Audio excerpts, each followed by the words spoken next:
My name is Jamie Grace. I come from Atlanta, Georgia, not very far from here. It took me like 45 minutes to get here. Usually takes me 8 hours to get to a show, so I love to come here. Thank you guys for having me. There's also a lot of Chick-fil-A's on the way, so I'm not saying I stopped at multiple ones, I'm just pointing it out. I noticed them. So thank you for having me here this morning. Back, actually. It's great to be here the last time. How many of you guys may have been here the last time? Because I met a lot of you last time, eh? Good to see you guys again. I knew I recognized some faces. Anyway, so I sing songs. I've been singing songs ever since I was about 3 years old. My dad's a pastor in Stone Mountain. You may have heard of that town. And I started singing in his church at a very young age.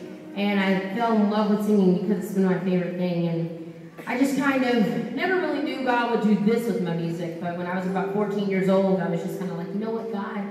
There's no way that I could not do music. Like, I have to sing all the time. It's my favorite to sing in the world. Like, I love, like, eating food. Like, that's something that I'm really passionate about. It's probably a problem because, like, right when I'm done with one meal, I think about what I'm going to eat the next one. I don't know if anybody else is like that. Probably not. Whatever. Okay, good. But as much as I love eating, I actually love singing more, which is insane because I'm telling you, spend 5 minutes with me. And Mallory knows it's a problem. I love eating all the time.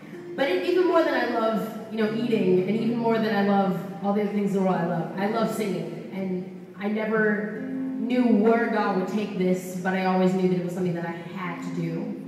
And when I was younger, when I was about 8 or 9 years old, who in here is 8 or 9 years old? Any 8 or 9-year-olds? Okay, sweet. So you guys can understand this.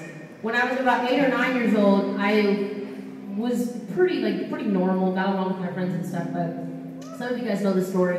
I got sick when I was 9 years old, 8, 9 years old, and I started making movements and sounds that I couldn't control. And then when I was 11 years old, some of you guys in here are probably 11, so you might be able to imagine what that's like. When I was 11, I was diagnosed with something called Tourette syndrome. And Tourette syndrome is basically a condition that makes you make movements and sounds you can't control because some of the stuff in your brain doesn't work like the stuff in your friends' brains.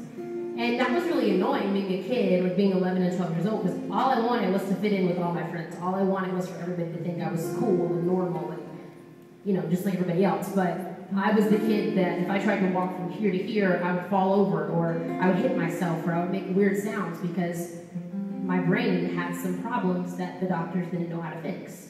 And the doctors, they tried to give me medicine to fix it and stuff like that, but nothing could really fix Tourette syndrome because there's no cure for it. Long story short, I spent the next 3 years sitting in my room all day, every day, because I was tired of being different.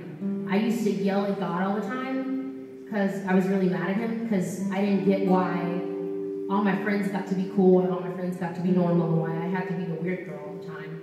And I would just ask God to make me better. I would ask God to make me perfect because all I wanted to do was fit in. Now, I'm 21. I know, I'm old. But now, all I want to do is stand out. Because all I want to do is tell people about Jesus. And if that means that I have to be the different girl to get my point across, that's okay. But earlier in my life, that wasn't the case. All I wanted was to be like everyone else. And so I started to do things that would make me look like everyone else. I had a leg